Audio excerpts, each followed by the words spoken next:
ವಿಜಯನಗರ ಸಾಮ್ರಾಜ್ಯ ಪತ್ರಿಕೆ ಪ್ರಥಮ ವರ್ಷದ ವಾರ್ಷಿಕೋತ್ಸವದ ಅದ್ದೂರಿಯಾಗಿ ಹೊಸಪೇಟೆ ನಗರದಲ್ಲಿ ಜರುಗಿದೆ. ಹಾಯ್ ಹಲೋ ನಮಸ್ಕಾರ, ಸುಪ್ರೀಂ ಟಿವಿಗೆ ಸ್ವಾಗತ. ಹೌದು ವೀಕ್ಷಕರೇ, ವಿಜಯನಗರ ಸಾಮ್ರಾಜ್ಯ ಪತ್ರಿಕೆ ಪ್ರಥಮ ವರ್ಷದ ವಾರ್ಷಿಕೋತ್ಸವ ಹಾಗೂ ಸಾಧಕರಿಗೆ ರಾಜ್ಯ ಮಟ್ಟದ ಪ್ರಶಸ್ತಿ ಪ್ರದಾನ ಸಮಾರಂಭ ಹೊಸಪೇಟೆ ನಗರದ ಒಳಾಂಗಣ ಕ್ರೀಡಾಂಗಣದಲ್ಲಿ ಅದ್ದೂರಿಯಾಗಿ ಜರುಗಿತು. ಸಮಾರಂಭದ ದಿವ್ಯ ಸಾನ್ನಿಧ್ಯವನ್ನು ಶ್ರೀ ಪರಮ ಪೂಜ್ಯ ಮಹೇಶ್ವರ ಸ್ವಾಮಿಗಳು ಹಾಗೂ ಅಧ್ಯಕ್ಷತೆಯನ್ನು ಶ್ರೀ ಎಚ್.ಆರ್. ಗವಿಯಪ್ಪನವರು ವಹಿಸಿದ್ದರು. ಮುಖ್ಯ ಅತಿಥಿಗಳಾಗಿ ಬಂಗ್ಲೆ ಮಲ್ಲಿಕಾರ್ಜುನ್ ಹಾಗೂ ಜಿಲ್ಲೆಯ ಜಿಲ್ಲಾಧಿಕಾರಿ ಅಲ್ಲದೆ ಸಮಗ್ರ ಜಿಲ್ಲೆಯ ಶಾಸಕರುಗಳು ಹಾಗೂ ಸಂಸದರು ಭಾಗಿಯಾಗಿದ್ದರು. ಕಾರ್ಯಕ್ರಮವು ಅದ್ದೂರಿಯಾಗಿ ಮೂಡಿ ಬಂದಿತ್ತು ಅಲ್ಲದೆ ಪ್ರಶಸ್ತಿ ಮತ್ತು ಸನ್ಮಾನಗಳು ಜನರ ಮನಸೆಳೆಯಿತು. ಸಮಾರಂಭದ ಇನ್ನೊಂದು ವಿಶೇಷ ಏನೆಂದರೆ ಇಲ್ಲಿ ಸನ್ಮಾನ ಹಾಗೂ ಪ್ರಶಸ್ತಿ ಮಾರಾಟವಾಗದೆ ಯೋಗ್ಯರಿಗೆ ಸಿಕ್ಕಿದೆ ಎಂದು ಸನ್ಮಾನಿತರು ಹಾಗೂ ಸಾರ್ವಜನಿಕರು ತಮ್ಮಲ್ಲಿ ಒಳಗೊಳಗೆ ಮಾತನಾಡಿಕೊಳ್ಳುತ್ತಿದ್ದರು. ಇದು ಸನ್ಮಾನಕ್ಕೆ ಒಂದು ಸನ್ಮಾನ ಸಿಕ್ಕಂತಾಗಿದೆ ಎಂದು ಜನರು ಮಾತನಾಡಿಕೊಳ್ಳುತ್ತಿದ್ದರು. ಇಲ್ಲಿ ವಿಶೇಷವಾಗಿ ಕರ್ನಾಟಕ ರಾಜ್ಯ ಮಾಹಿತಿ ಹಕ್ಕು ವೇದಿಕೆಯ ರಾಜ್ಯಾಧ್ಯಕ್ಷರಾದ ಶ್ರೀ ಹೇಮಂತ್ ನಾಗರಾಜ್ ರವರ ಕಾರ್ಯವೈಖರಿಯನ್ನ ಗುರುತಿಸಿ ಸನ್ಮಾನಿಸಿ ಗೌರವಿಸಲಾಯಿತು. ಅಲ್ಲದೆ ಹಲವಾರು ಗೌರವಾನ್ವಿತರಿಗೂ ಗುರುತಿಸಿ ಸನ್ಮಾನಿಸಿದ ಸನ್ಮಾನವು ವಿಜಯನಗರ ಸಾಮ್ರಾಜ್ಯ ಪತ್ರಿಕೆ ಸಂಪಾದಕರಾದ ಶ್ರೀ ಎನ್ ಮಂಜುನಾಥ್ ಹಾಗೂ ಆಯ್ಕೆ ಸಮಿತಿಯವರಾದ ಶ್ರೀ ಮಹಲಿಂಗ ಗಗ್ಗರಿ ಮತ್ತು ಶ್ರೀ ಮಲ್ಲಿಕಾರ್ಜುನ್ ಎಂ ಇವರುಗಳಿಗೆ ಸಲ್ಲುತ್ತದೆ.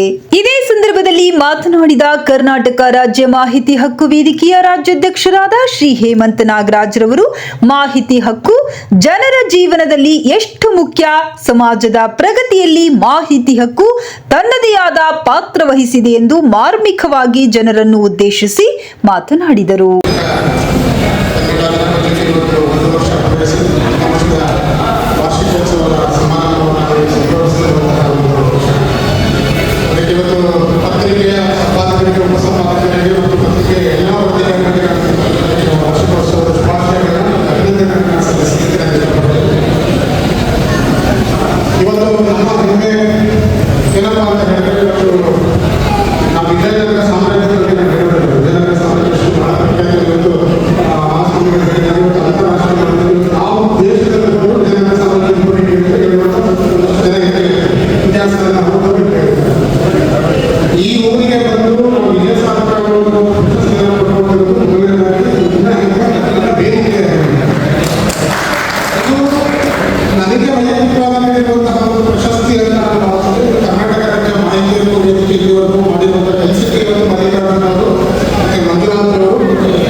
ಕೆಲವು ಕ್ಷೇತ್ರಗಳನ್ನು ಪ್ರತಿನಿಧಿಸಿ ಕೆಲಸ ಮಾಡ್ತಾ ಇದ್ದೀವಿ. ಮಾಡ್ತಿರುವಂತಹ ಕೆಲಸ ಸಾರ್ಥಕ. ಇನ್ನು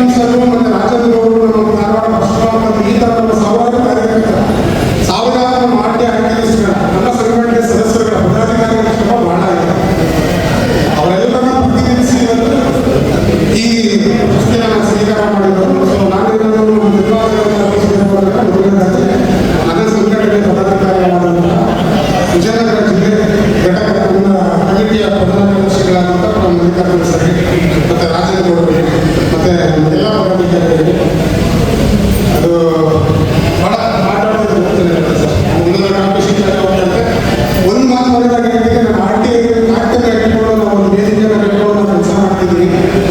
ನಾನು ಈ ಸಂದರ್ಭದಲ್ಲಿ ಆಕ್ಟ್ ಬಗ್ಗೆ ಮಾತಾಡಲಿಕ್ಕೆ ಅದು ಭಾಳ ಇವತ್ತು ಸಮಾಜ ನಡೆದಿರುವಂಥ ಭ್ರಷ್ಟಾಚಾರಗಳು, ಹಗರಣಗಳು ಎಲ್ಲವನ್ನು ನಾವೆಲ್ಲರೂ ನೋಡ್ತಾ ಇದ್ದೀವಿ. ಪ್ರಶ್ನೆ ಮಾಡುವಂತಹ ಮನೋಭಾವವನ್ನು ನಾವೆಲ್ಲರೂ ಬೆಳೆಸ್ಕೋಬೇಕು. ಇವತ್ತು ವ್ಯವಸ್ಥೆ ಒಳಗೆ ಹೋರಾಟ ಮಾಡ್ತಿರುವಾಗ ಯಾವುದೋ ಒಂದು ಆ್ಯಕ್ಟನ್ನು ಇಟ್ಕೊಂಡು ವಿಶಿಷ್ಟವಾಗಿ ಹೋರಾಟ ಮಾಡ್ತಾರೆ ಮಾಹಿತಿಯನ್ನು ಕೂಡ 5,500 ಅದನ್ನು ಇಟ್ಟುಕೊಂಡು ದಯವಿಟ್ಟು ನಾವು ವೈಯಕ್ತಿಕ ಹಿತಾಸಕ್ತಿಗಳಿಗೆ ನೀವು ಆ ಕಾರ್ಯವನ್ನು ಬೆಳೆಸ್ಕೊಂಡ್ರೆ, ಸಮಾಜಕ್ಕೆ ನಾವು ಒಳ್ಳೆಯದನ್ನು ಮಾಡ್ತಿದ್ದೀವಿ, ನೀವು ಆ ಕಾರ್ಯವನ್ನು ಸರಿಯಾಗಿ ಬೆಳೆಸ್ಕೊಳ್ಳೋದಾದ್ರೆ ಸಮಾಜದಲ್ಲಿ ಒಂದಷ್ಟು ಬದಲಾವಣೆಗಳನ್ನು ತರ್ಬೋದು. RTI ಕಾಯ್ದೆ ಬಗ್ಗೆ ಸ್ವಲ್ಪ ಅರಿವನ್ನು ಬೆಳೆಸ್ಕೊಳ್ಳಿ, ಪುಸ್ತಕಗಳನ್ನು ಓದಿ, RTIನ ಯೂಸ್ ಮಾಡೋದನ್ನು ಶುರು ಮಾಡಿ. ಇಷ್ಟೆಲ್ಲ ನನಗಿಷ್ಟು ಮಾತಾಡೋದು ಒಂದು ವರ್ಷ ಮಾಡಿಕೊಡೋದಕ್ಕೆ ನನಗೆ ಪ್ರಶಸ್ತಿ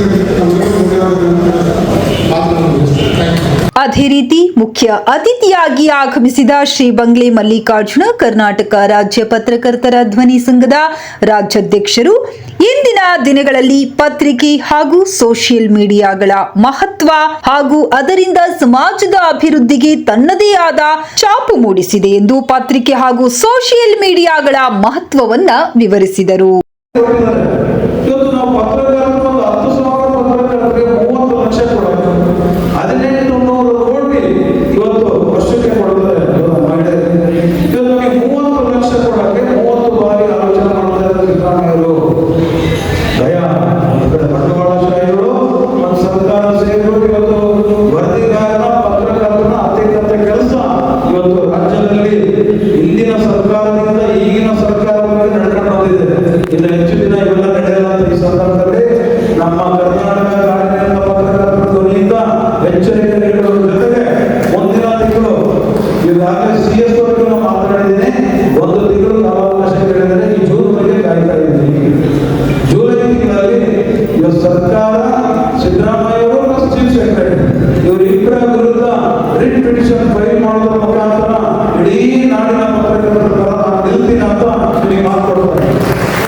ಇದ್ರ ಜೊತೆಗೆ ಇವತ್ತು ಪತ್ರಕರ್ತರ ರಕ್ಷಣಾ ಕಾಯ್ದೆ ನಾವು ಕೇಳೋದ್ರೆ ಒಂದು ಬಸ್ ಪಾಸು ಕಾಯ್ದೆ. ಇದು ನೋಡಿ, ವಕೀಲರುಗಳು ಒಂದು ಕಳೆದ ಒಂದು 6 ಗಂಟೆ ಹಿಂದೆ ಒಂದು ಹೋರಾಟ ಮಾಡಿಬಿಟ್ಟು ಅಷ್ಟು ಮಟ್ಟಿಗೆ ಇವತ್ತು ವಕೀಲರ ರಕ್ಷಣಾ ಕಾಯ್ದೆ ಪಡೆದರು. ವೈದ್ಯರುಗಳು ತಮಗೆ ಅನ್ಯಾಯ ಎಲ್ಲಿ ನಮ್ಮ ಮೇಲೆ ಬರ್ತದೆ ಪೇಷಂಟ್ಗಳು ವೈದ್ಯಕೀಯ ರಕ್ಷಣಾ ಕಾಯ್ದೆ ಪಡೆದರು. ಇನ್ನು ಸರ್ಕಾರಿ ನೌಕರರು ಮೊದಲೇ ಪಡೆದು ಸರ್ಕಾರಿ ನೌಕರರ ರಕ್ಷಣಾ ಕಾಯ್ದೆ ಪಡೆದು 353 ಸೆಕ್ಷನ್ ಆ ಒಂದು ಪಡೆದುಬಿಟ್ಟು ಯಾವುದೇ ನಾವು ಪತ್ರಕರ್ತರು ಸಾರ್ವಜನಿಕರು ಏನಾದರೂ ನಾವು ಕೇಳಿದಾಗ ಏನಾದರೂ ಮಾಹಿತಿ ಕೇಳಿದ್ರೆ ನಮ್ಮ ಮೇಲೆ 353 ಕೇಸ್ ಆಗಂತ ಒಂದು ಕಾಯ್ದೆ ಅವರಲ್ಲಿ ಈಗಾಗಲೇ ಬೀರಿರುವುದು. ಇವತ್ತು ಇಡೀ ನಮ್ಮ ಸಮಾಜದಲ್ಲಿ ಮೊಟ್ಟ ಮೊದಲನೇದಾಗಿ ಅಲ್ಲೇ ಒಳಗಾಗುವಂಥದ್ದು, ಮಾನಸಿಕವಾಗಿ ಒಳಗೊಳ್ಳುವಂಥದ್ದು ಸಹಜ ಸ್ಥಿತಿ ಇರೋದು ಪತ್ರಕರ್ತರಿಗೆ. ಅದು ಸರ್ಕಾರಕ್ಕೂ ಗೊತ್ತಿದೆ, ಸಾರ್ವಜನಿಕರಿಗೂ ಗೊತ್ತಿದೆ. ಆದರೂ ಕೊಡಕ್ಕೆ ಮಾತ್ರ ಕಾಯ್ದೆ ಸರ್ಕಾರ ಮುಂದೆ ಬರ್ತಾ ಇದೆ. ನಾವು ಕೇಳೋದನ್ನ ಮುಂಚಿತವಾಗಿ ಇವತ್ತು ಸರ್ಕಾರ ಮುಂದೆ ಬಂದು ಕೊಡಬೇಕಾದ್ದು ಆದ್ಯ ಕರ್ತವ್ಯ, ಧರ್ಮಗಳು ಸರ್ಕಾರಗಳು ಇವತ್ತು ಕೊಡಕ್ಕೆ ಯಾರು ಬರ್ತಾ ಇಲ್ಲ. ಇದನ್ನು ನಾವು ಇದೇ ಸಂದರ್ಭದಲ್ಲಿ ಪೂಜ್ಯರು ಹಾಗೂ ಶಾಸಕರು ಮತ್ತು ಎಲ್ಲಾ ರಂಗದಲ್ಲಿ ಸನ್ಮಾನಿತರು ಮಾತನಾಡಿದರು ಮತ್ತು ವಿಜಯನಗರ ಸಾಮ್ರಾಜ್ಯ ಪತ್ರಿಕೆ ಇನ್ನೂ ಚೆನ್ನಾಗಿ ಮೂಡಿಬರಲಿ ಹಾಗೂ ರಾಜ್ಯ ಮಟ್ಟಕ್ಕೂ ತನ್ನ ಕಾರ್ಯ ವೈಖರಿ ಸ್ಥಾಪಿಸಲಿ ಮತ್ತು ಸಮಾಜದ ಒಳಿತಿಗಾಗಿ ಶ್ರಮಿಸಲಿ ಎಂದು ಜೊತೆಗೆ ಸಂಪಾದಕರಾದ ಹಾಗೂ ಶ್ರೀ ಎನ್ ಮಂಜುನಾಥ್ ಹಾಗೂ ಶ್ರೀ ಮಲ್ಲಿಕಾರ್ಜುನ್ ಎಂ ತಂಡಕ್ಕೆ ಶುಭ ಹಾರೈಸಿದರು. ನೋಡ್ತಾ ಇರಿ ಸ್ವಚ್ಛ ಸಮಾಜಕ್ಕಾಗಿ ಸುಪ್ರೀಂ ಟಿವಿ, ಇದ್ದಿದ್ದು ಇದ್ದಂಗೆ ನಿಮ್ಮ ಮುಂದೆ.